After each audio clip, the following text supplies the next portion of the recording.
course, many people have mixed emotions about the verdict, some saying it validates Second Amendment rights, others saying there's no way to justify what happened. All of this started with a protest, and Kenosha is preparing for it to end that way. The National Guard is on standby tonight in case there are protests in response to the verdict. And Justina Cornell is joining us live in the studio tonight. And I know you spoke to some people in the St. Louis area to see what is potentially coming next, Justina. Yeah, Michelle. So tonight I spoke to two people. One was an activist and retired captain of the Missouri State Highway Patrol who led the response in Ferguson back in 2014.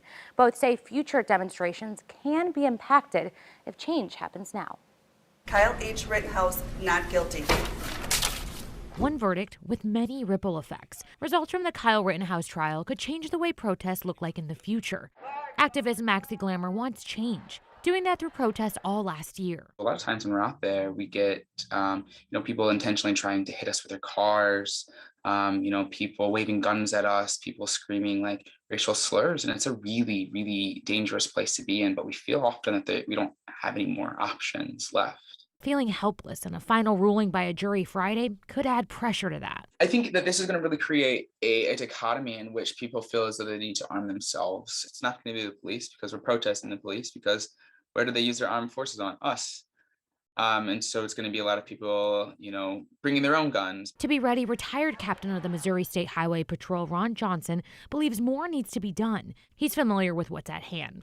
Johnson led the police response in the Ferguson unrest in 2014. It's important to put some rules in place. We have to definitely keep working on our gun laws, but put policies in place to ensure that individuals can't embed themselves into such protests and let police officers throughout this country do their job. He explains it's important to make changes now. I think now is an opportunity where we need to look at these cases. We've had them before. We had them in Ferguson. We had individual groups that came out with weapons, and we addressed them. And we always were worried that we could have something similar to what happened in Kenosha. And Johnson gives a recommendation to police. We have protesters, we have rioters, and we have those that are out there to incite situations like what we saw in Kenosha and we see across the country. And so it's important that as law enforcement, we begin to separate and understand that the protesters have their First Amendment rights and address those other two groups with all the authority that we can.